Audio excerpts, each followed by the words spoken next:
Good evening, everybody. Thank you all for coming out to Brooklyn Borough Hall tonight for this ULURP public hearing. Borough President Adams has asked Deputy Borough President Reyna to chair this hearing in his absence, as he is paying his respects to the family of a fallen colleague, Police Officer Ms. Yotis Familia, at the wake following her tragic assassination last week. He's also asked that we all observe a moment of silence in her memory at this time. Gracias a todos por venir hoy a Borough Hall en esta audiencia pública de ULURP. El presidente del condado de Brooklyn, Eric Adams, pidió a la vicepresidenta Diana Reyna que presidiera esta audiencia en su ausencia. Mientras está dando su respeto a la familia de un colega caído, la agente de policía Miosotis Familia, una mujer muy estimada tras su trágico asesinato la semana pasada, también ha pedido que observemos un momento de silencio en memoria de ella.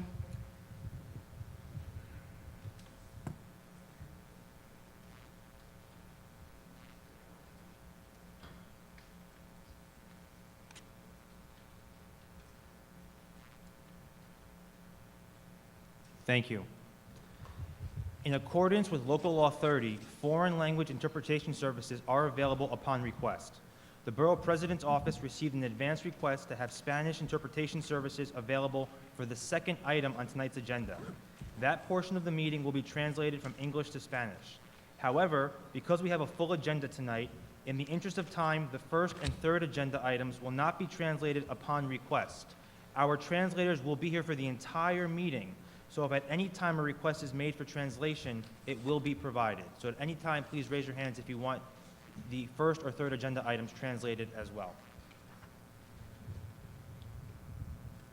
De acuerdo con la Ley Local 30, los servicios de interpretación de lenguas extranjeras están disponibles bajo petición.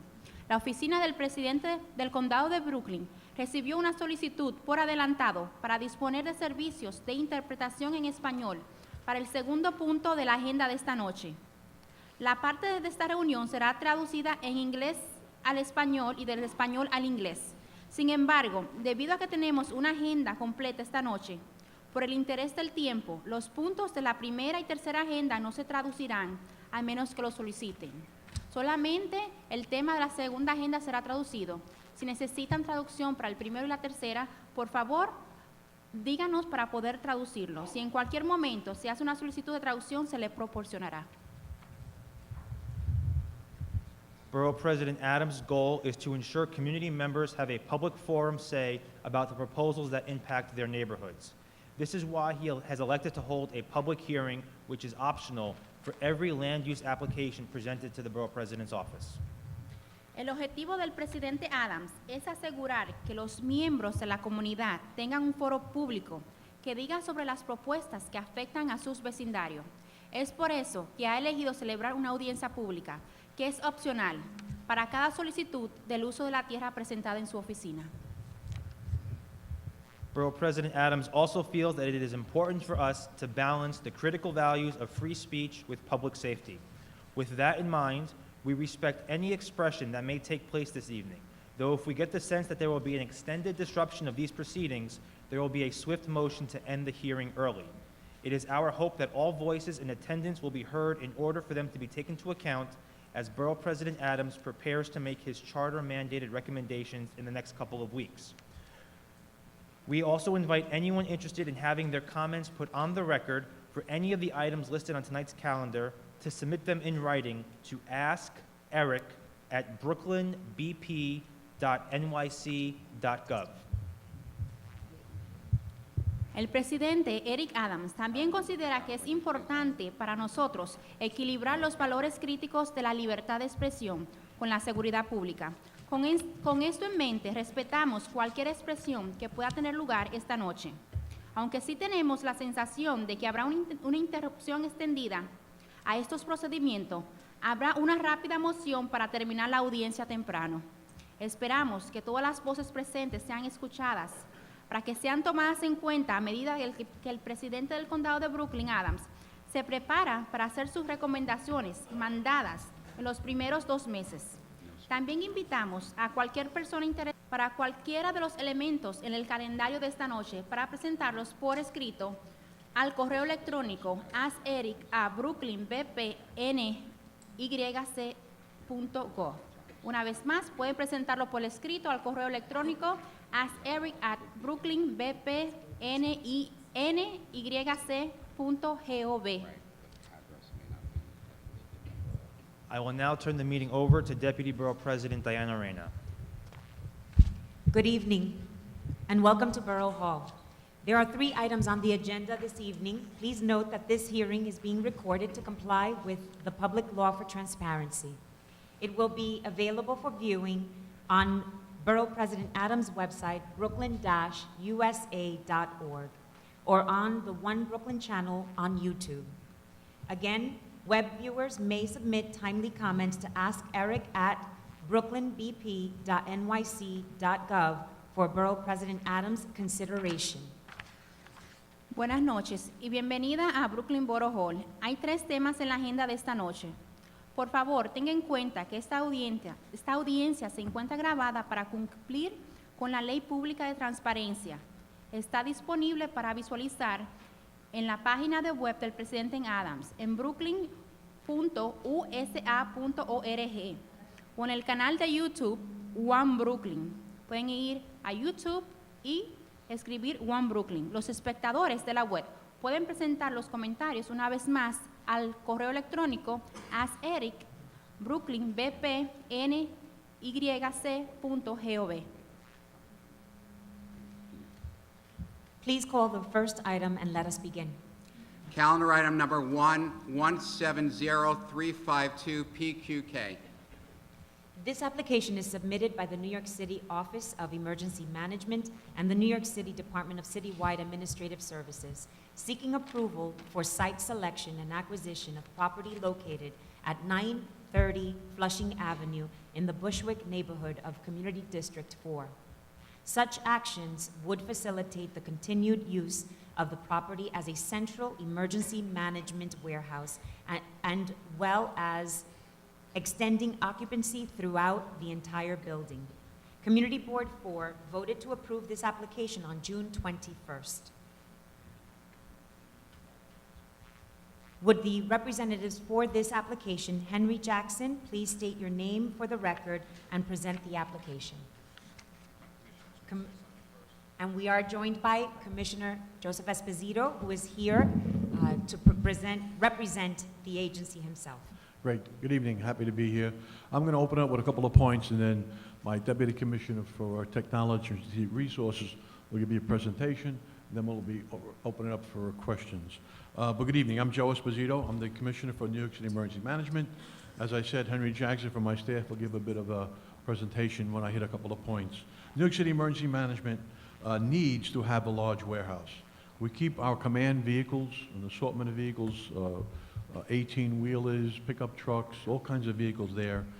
We have generators, light towers, supplies that we distribute during emergencies, before, during, and after emergencies, such as water, blankets, and other important material that the people of the city need during an emergency.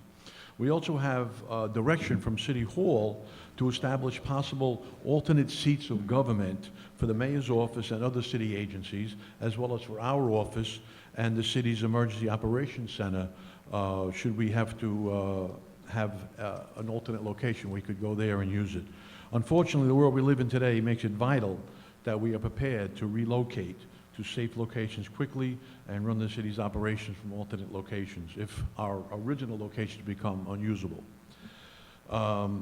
We have worked with DCAS, the Department of Citywide Administrative Services, and its partners to review several sites around the city, including the sites that Deputy Borough President Reyna has sent over to us to see if we could move our warehouse to those spots. Unfortunately, none of those proposed sites were viable, either because they weren't available to the city to buy or lease, or because they were located in one of the city's 6 hurricane evacuation zones. We can't put our warehouse in a location that could possibly flood during a storm. It would just be impractical. We couldn't function. We couldn't get our assets to the people that need them if they were in a flooded area.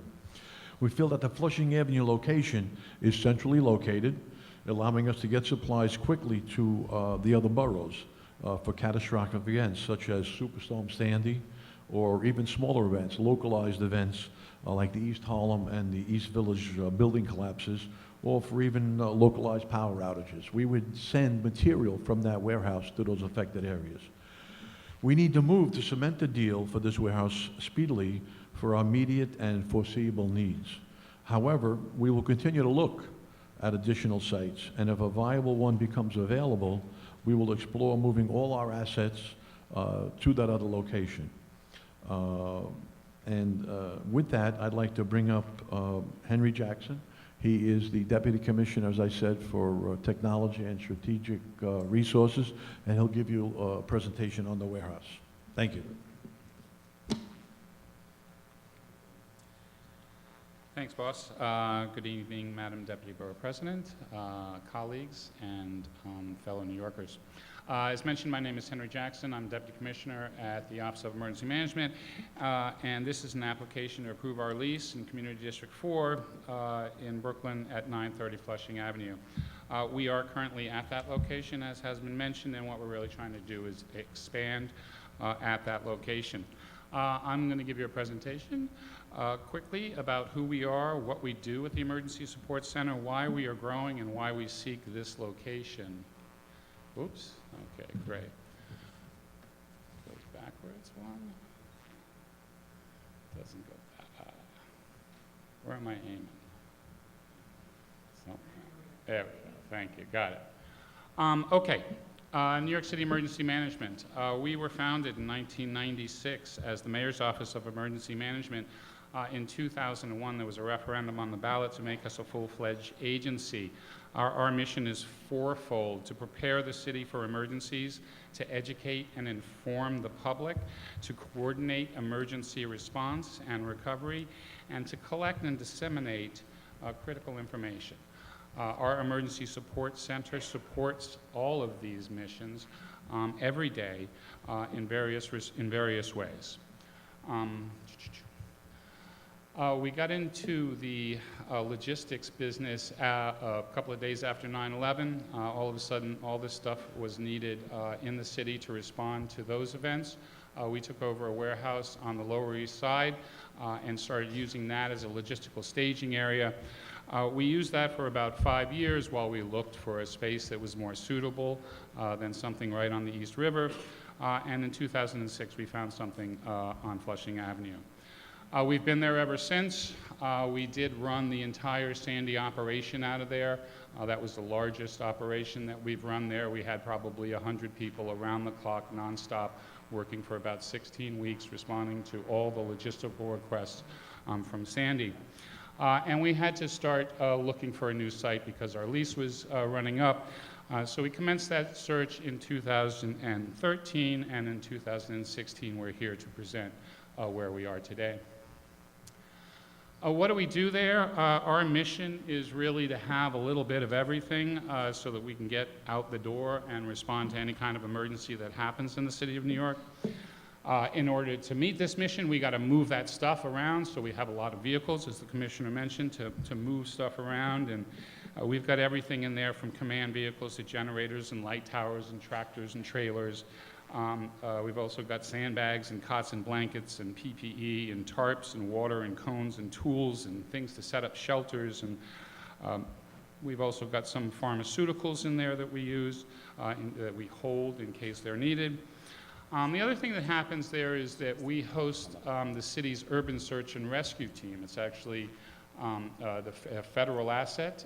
It's a rescue team, a specialist rescue team that's made up of fire and police employees, and they are deployed around the country and really around the world when needed. And finally, we have fit out some space for continuity of operations. As the Commissioner suggested, we're always looking for alternate sites of government. You never know when we're going to get chased out of some area. And in order to ensure the continuity of government, that is our responsibility. So why are we looking for a bigger space? Obviously, there were a lot of recommendations after Sandy. There were many local laws that were passed that established a lot of task forces to deal with fuel, to deal with generators, to deal with food and water. And so that's certainly one reason our operation has grown so that we can surge and be as big as we need to be to handle the emergency. And another piece of that is additional warehouse space. You know, during Sandy, we had to rent some additional space. There were so many supplies coming in. We used our warehouse as a cross-dock to get things in and then move them out to those areas that needed to be serviced.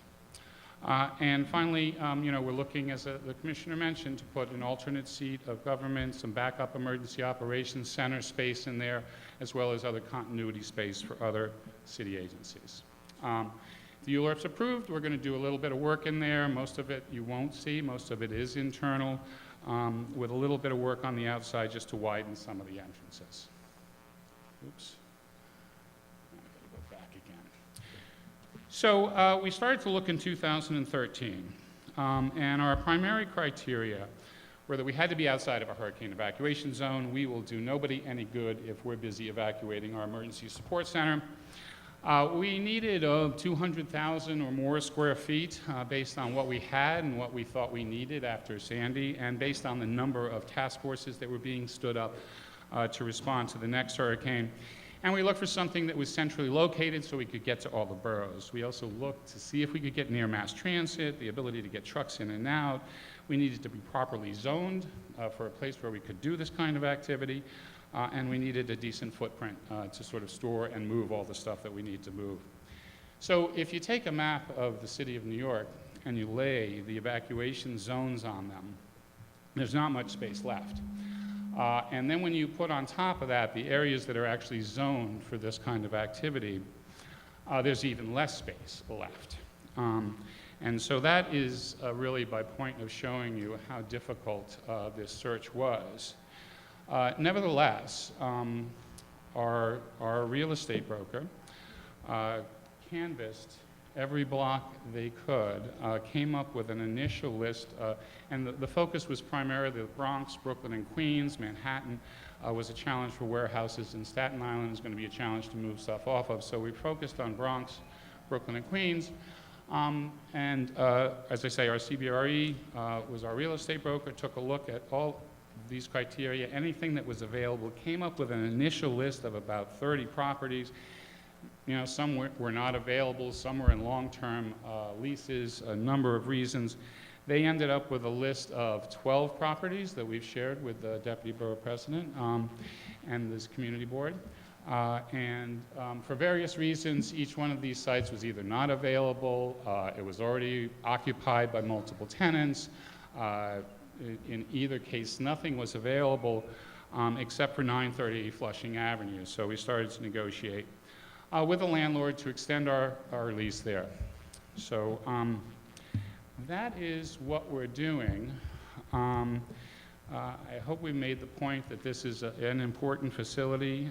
We hope we never have to use it, but this is a really critical component of the city's ability to recover and respond to another big emergency. So thank you. I am joined also by Dale Lasserson, who's the Assistant Director of Leasing at DCAS. And we'd be happy to take any questions that you may have. Hi, Dale. Thank you so much. So I just want to go back to 2006. The 930 Flushing Avenue site, at the moment, at that time, who else was occupying the space in that building? There was an ambulance operation and an exporter-importer. Beauty supply, Yeah.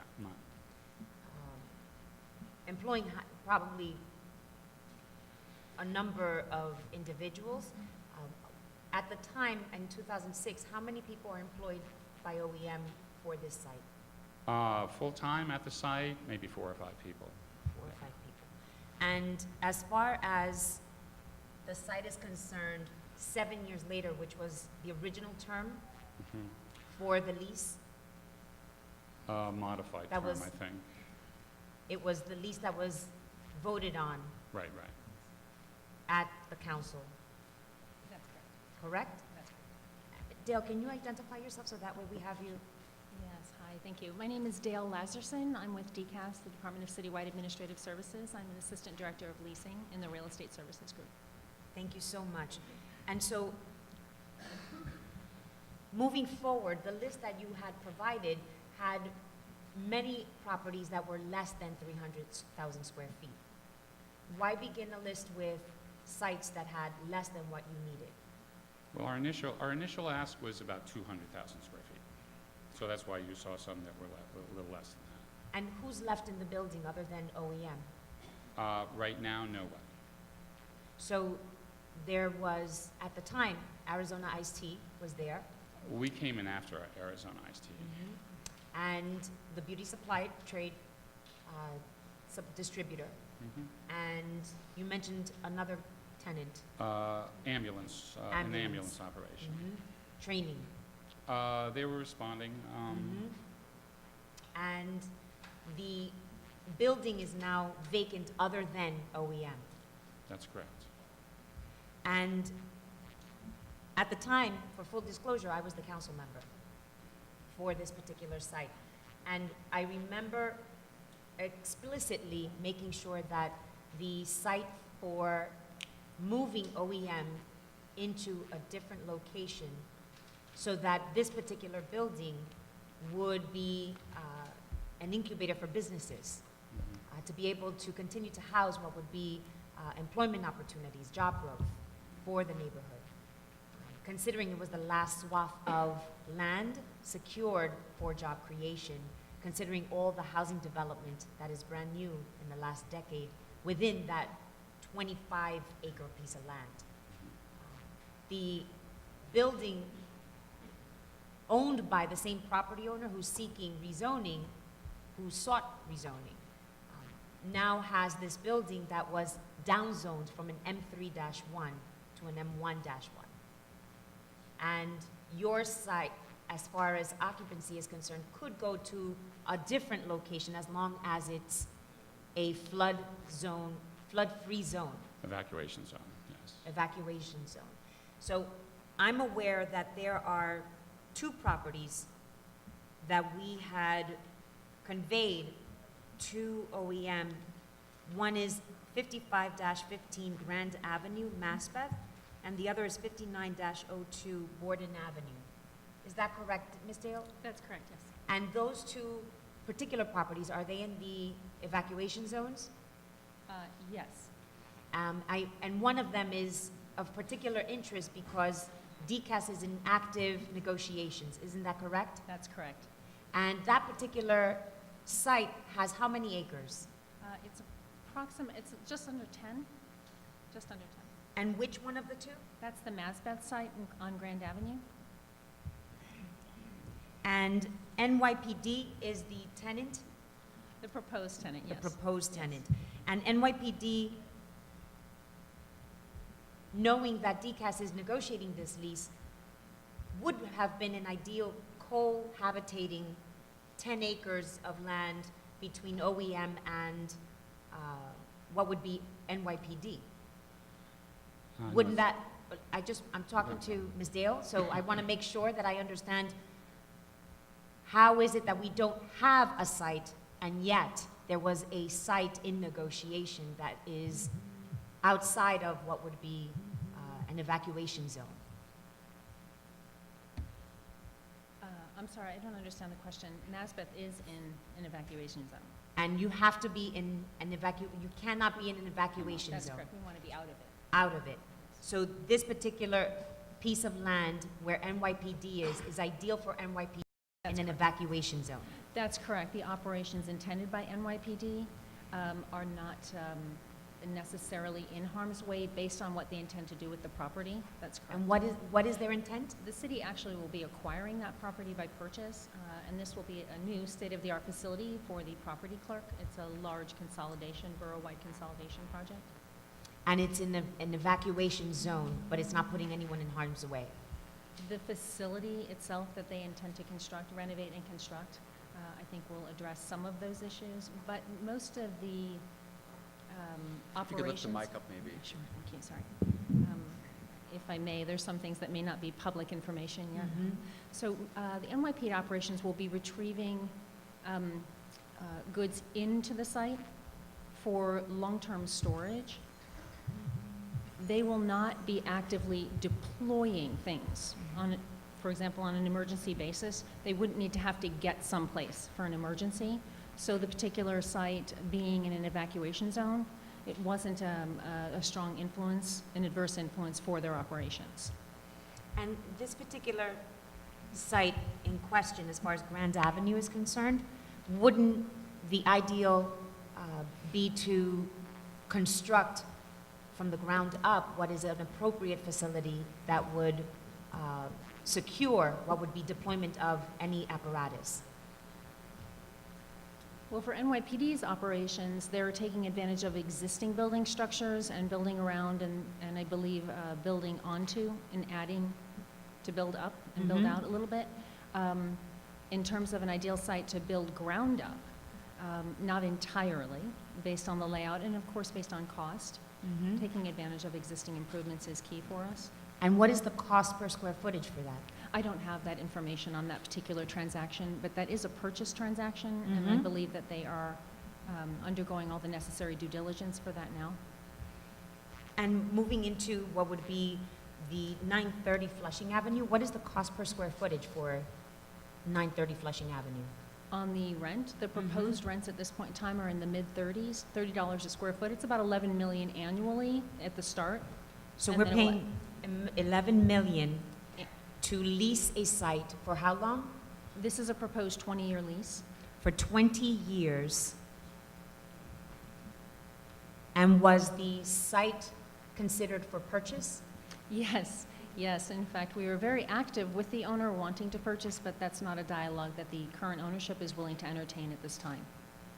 And so why continue the dialogue to continue to lease at this site if you're going to have to do the same thing in 20 years, if you don't own it? Well, I think that the business has a need now to operate at a site.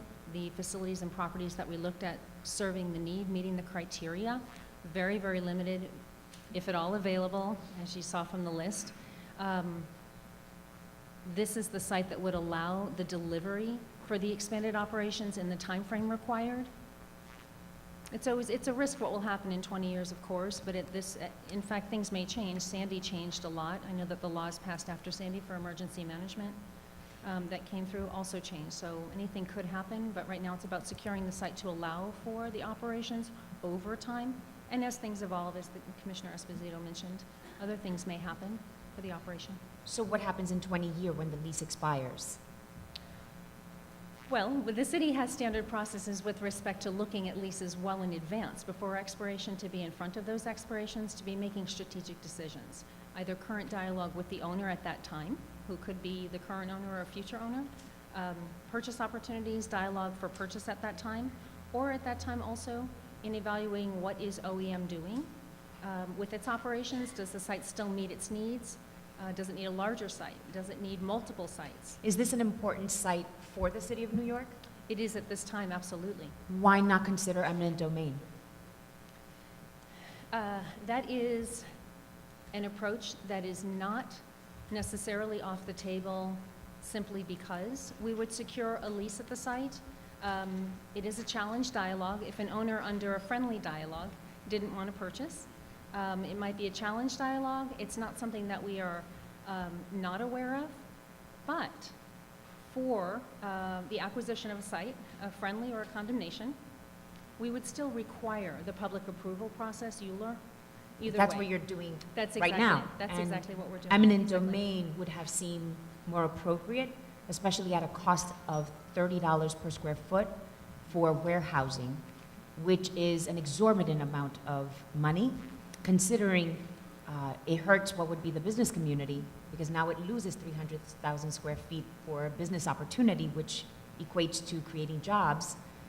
And on top of that, it raises the market value of industrial space at an artificial level, warehousing at $30 a square foot versus what would be the going rate of anywhere between $15 and $25 a square foot. I can't speak toward the action of the legal action of eminent domain and what the appropriate approach would be. I would leave that to our, some of our guidance counselors at DCAS to determine the appropriate approach if eminent domain was a preferred approach. I would like to understand further whether or not a second ULURP would have to be engaged for a eminent domain process to be considered, or does this action already reserve the right for eminent domain?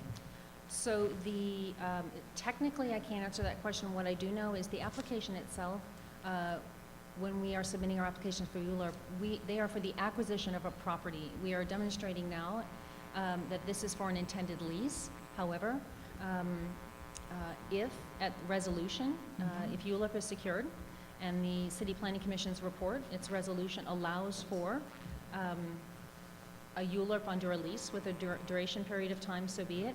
It could also be a resolution that indicates that the ULURP would be unlimited if there is an in-fee purchase of the property. So the answer is we will require ULURP for a purchase. Whether or not we need a second ULURP would depend on the resolution from the City Planning Commission at the time. And so if the City Planning Commission states within the application that this would be a stipulation where eminent domain would be considered, a second ULURP would not be necessary. Yes, I'm not sure that the City Planning Commission would state eminent domain. They may just make in the resolution an affirmative statement that an acquisition in fee of would not need a ULURP.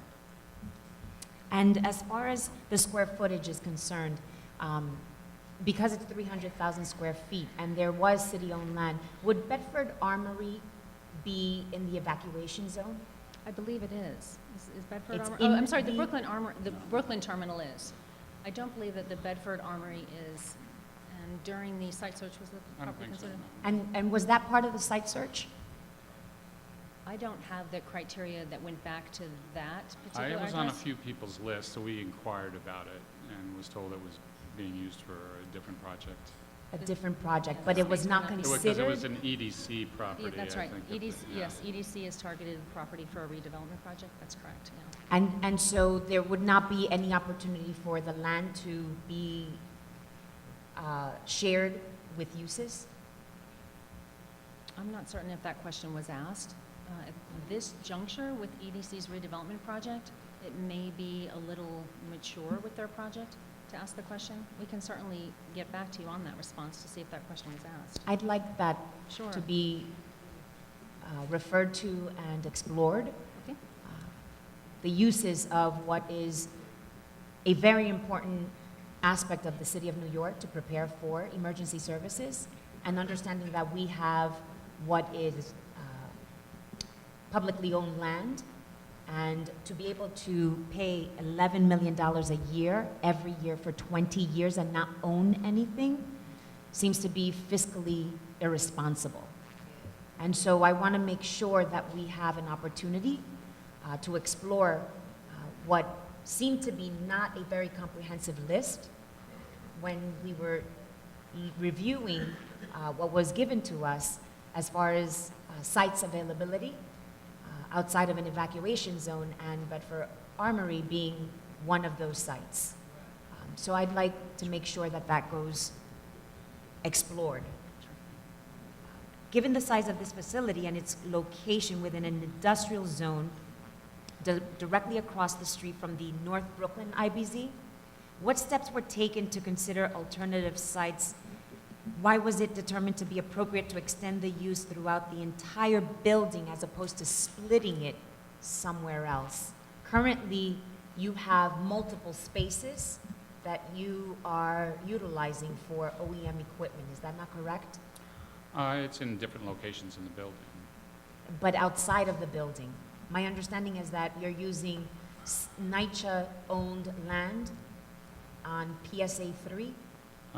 We are not No? using, I think the community board wanted us to consider doing something with PSA 3, but we're not currently using any land there, no. Okay. So there's no equipment scattered outside of that building? Nope, our location, our headquarters right now, and a warehouse in Jersey. And when you move your equipment to occupy all 300,000 square feet, you will be closing out the New Jersey lease No, the New Jersey is a third-party logistics provider which holds all our shelter supplies, and they have a whole trucking operation. It's really a vendor-provide service, so we're not committed to anything there. That stuff will be staying there because it's got to stay outside the city of New York in order to be deployed quickly. The stuff that we have at OEM, we'll move some of the stuff that we've got in our storage down in headquarters, and then we're going to start building out a bigger cache for in-city needs. And so this is all for expansion of equipment that you do not have. Expansion of equipment, right, and the creation of some of these task force spaces to operate some of those Sandy operations. Can you just outline what steps would be taken to ensure hiring to fit out the space and relocate equipment and supplies as part of the consolidation? And I stand corrected because it's not a consolidation, it's an expansion. Right, so there's nothing to move in. Correct. Right, so there's no moving that we're doing necessarily. To include what is the participation of NWBEs and local business enterprise as a means to provide employment opportunities that benefit community residents. So this particular site expansion is going to go from having 4 to 5 full-time employees, you said, Yeah, to approximately how many more? yeah, I would say 10 to 12, just on a daily basis to be able to keep the place maintained, to have enough drivers there to move stuff. Full-time. Full-time. But, tomorrow we're having 100 people there to run a healthcare evacuation exercise. So, we'll have a bunch of people there. Every day we use it for different things. And as I say, the USAR team is in and out of there quite a bit. So there's a lot of activity. There just aren't a lot of full-time employees assigned to that location. I just want to ask one last question. As far as the policies that we are promoting in regards to resiliency and sustainability in our city, being the potential sole tenant, what considerations were given to using the lease terms to promote building investments such as green or blue roofs installation, as well as the installation of solar panels that might supplement the neighborhood's demand for electricity? So the ultimate resiliency is we're outside of an evacuation zone, but, we're in DCAS's sustainability program, so we follow a lot of the best practices. Our headquarters has been a LEED certified, first agency headquarters to be LEED certified. So we practice sustainability at work every day. I appreciate. We haven't in particular designed components such as the solar panels or the blue or green roofs into this, but we'll go take a look at it and see what the opportunities are. We did an initial quick design, but we can take a look at what we can add to resiliency in the neighborhood. And I'd like So to, if I yes. might supplement that. The city is entering into, it's proposed a new lease right around the corner as well where we have solar panels. So we learned a little bit about this. Because we will be 100% tenant of this property, the opportunity to improve the property to meet our needs exists.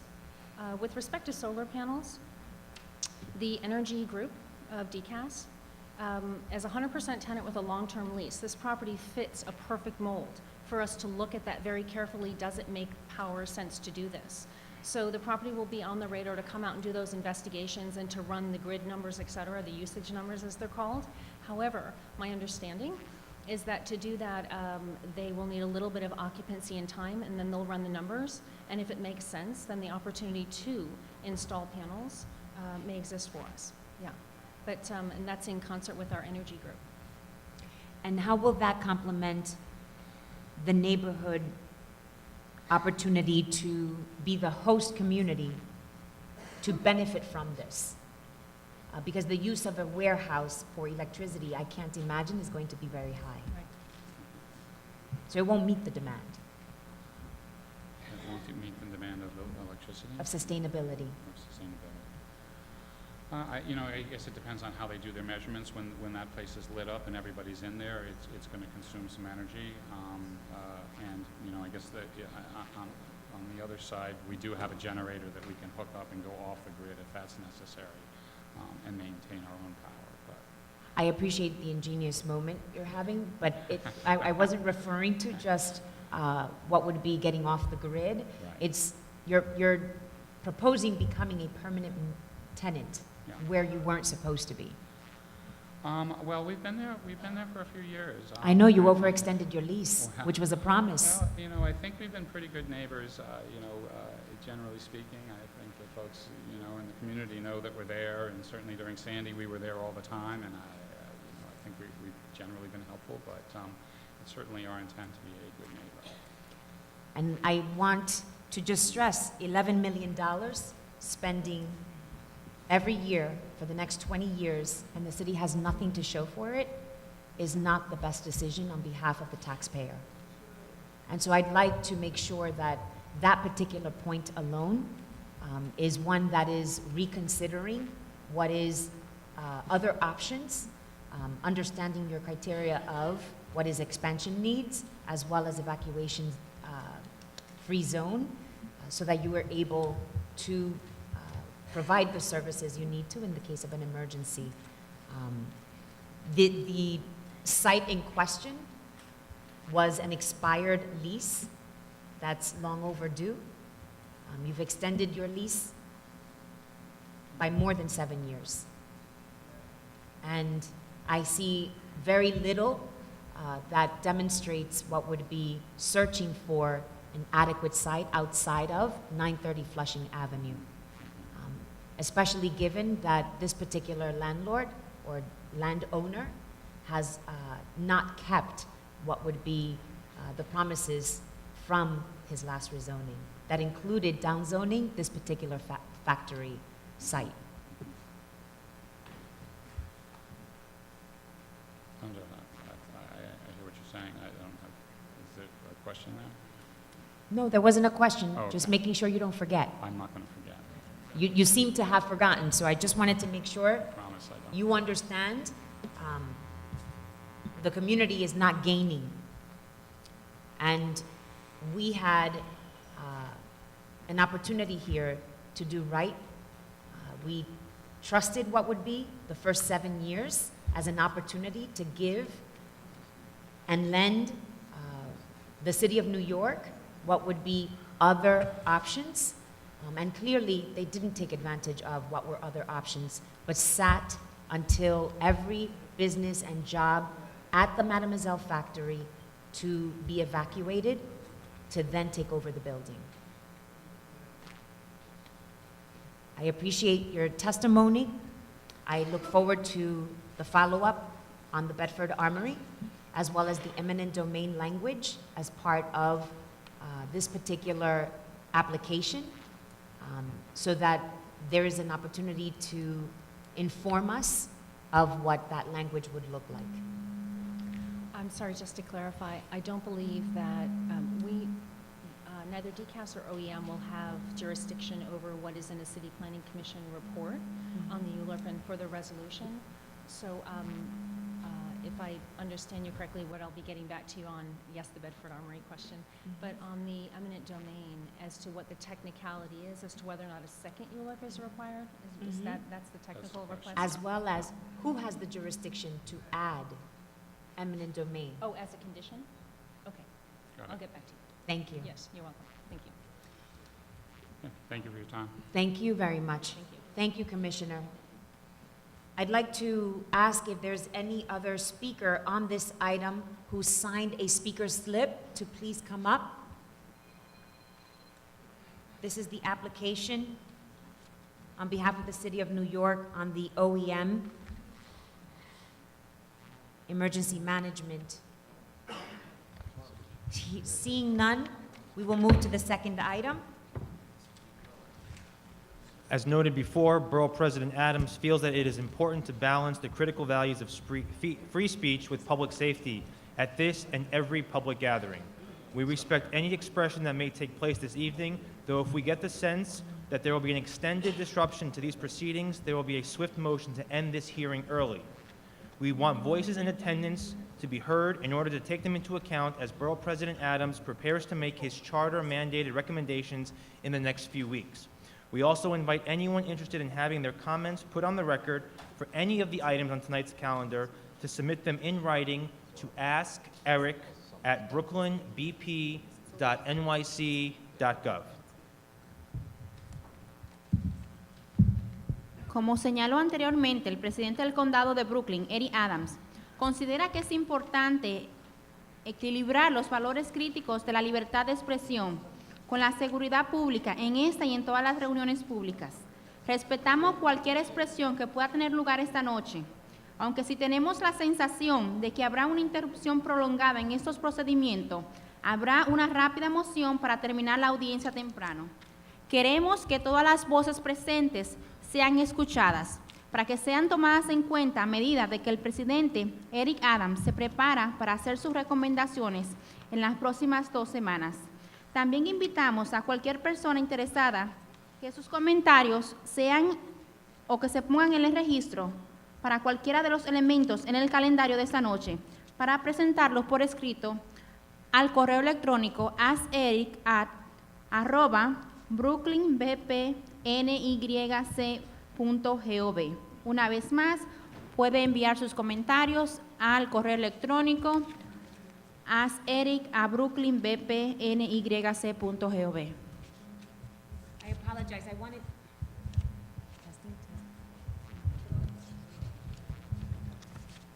I wanted to just announce that we had been joined by Councilmember Reynoso from the 34th District.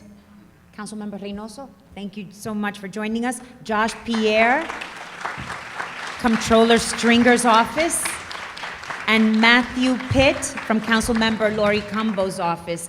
I apologize, I did not mention that before, so I want to make sure that there's the opportunity to introduce elected officials and elected officials' offices. And Councilmember Levin's office is here as well. Who else? No one else? Okay. Jeffrey Davis is here, fantastic district leader. Thank you so much.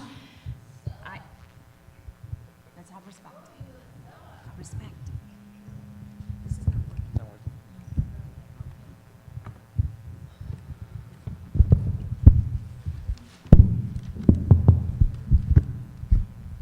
Deputy Borough President Diana Reyna, with all due respect, I have not called the item. Just 1 second. Have a seat. Thank We're you. going to call the item first. These applications submitted by... Did you call the Yeah, calendar? sorry. That's why I didn't call. Calendar item number 2, 150277ZRK, 150278ZMK. These applications submitted by Harrison Realty LLC seek a zoning map amendment to change the existing M3-1 district to a combination of R7A, R7D, and R8A, zoning districts, all with C2-4 commercial overlays, and a zoning text amendment to establish an MIH area of 2 blocks in the South Williamsburg neighborhood of Community District 1. Diana. Artículo 2 del calendario. El sitio de rezonificación de Pfizer. 150277ZRK. 150278ZMK. Estas aplicaciones sometidas por Harrison Realty LLC solicitan una enmienda al cambio del distrito M31 existente a una combinación de distritos de zonificación R7A, R7D y R8A, todos con superficies comerciales C24 y una enmienda de texto de zonificación para establecer una vivienda inclusiva mandatoria, por sus siglas en inglés MIH, de 2 cuadros en el vecindario sur de Williamsburg del Distrito Comunitario 1. Such actions would facilitate the development of 8 mixed-use residential and commercial buildings varying in height from 5 to 14 stories. The buildings would contain 62,800 square feet of commercial retail space and 1,146 dwelling units, 25% of which would be set aside for median rents based on households earning 60% of AMI. 10% of the housing units would be prioritized for households earning up to 40% of AMI. The development will include 404 accessory self-parking spaces below grade and on the first floor. Tales acciones facilitarán el desarrollo de 8 edificios de uso mixtos, residenciales y comerciales variados en una altura de 5 a 14 pies. Los edificios contenerán 62.800 pies cuadrados del espacio comercial de ventas y 1.146 unidades de vivienda, de los cuales el 25% se debería establecer para los alquileres medianos basado en los hogares que ganan 60% de ingresos medianos del área, por sus siglas en inglés AMI. 10% de las unidades de vivienda serán priorizadas para los hogares que ganan hasta el 40% de ingresos medianos del área. El desarrollo incluirá 404 espacios accesorios de autoestacionamiento de bajo grado y en el piso. Community Board 1 voted to approve this application on June 21st with conditions. Would the representatives for this application, Ray Levin, please state your name for the record and present the application? La Junta Comunitaria 1 votó para aprobar esta solicitud el 21 de junio con condiciones. El representante de esta aplicación, Ray Levin, por favor establezca su nombre para el registro y presente la solicitud. Deputy Borough President Reyna, with all due respect, on behalf of Community Board 1, 3, and 4, I am a representative here of the coalition that stands in that community. And with all due respect, on behalf of hundreds of people that came out today to this gathering, we firmly object to this hearing even taking place, because we feel that this hearing went through our community in a way that was not fair to the community, in a way where the community saw no plan that came in front of them at the community board, and in a way that we know that it will not come here today. So we firmly oppose and propose the development at the Pfizer site and the Bedford Armory, both of which stand to displace and disadvantage thousands of long-term community residents.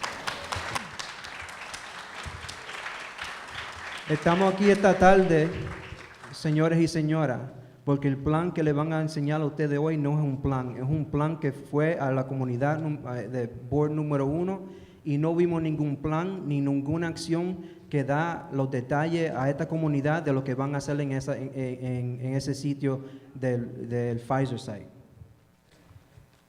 The proposed plan for the Pfizer site will accelerate Excuse me, the hello, space. excuse me, sir. You've had a chance to speak. The applicant's supposed to come up The right now. proposed plan for the Pfizer Sir, site excuse will me. There's a chance for public comment after the applicant has made his presentation. You will have a chance to speak after the, sir, please, sir, you will have a moment to speak after the applicant has made his application with the rest of the public comment period. You will have a chance to speak after the applicant has made his commentation. Okay, at this time, we're going to call an end to this hearing. Police officers, please end.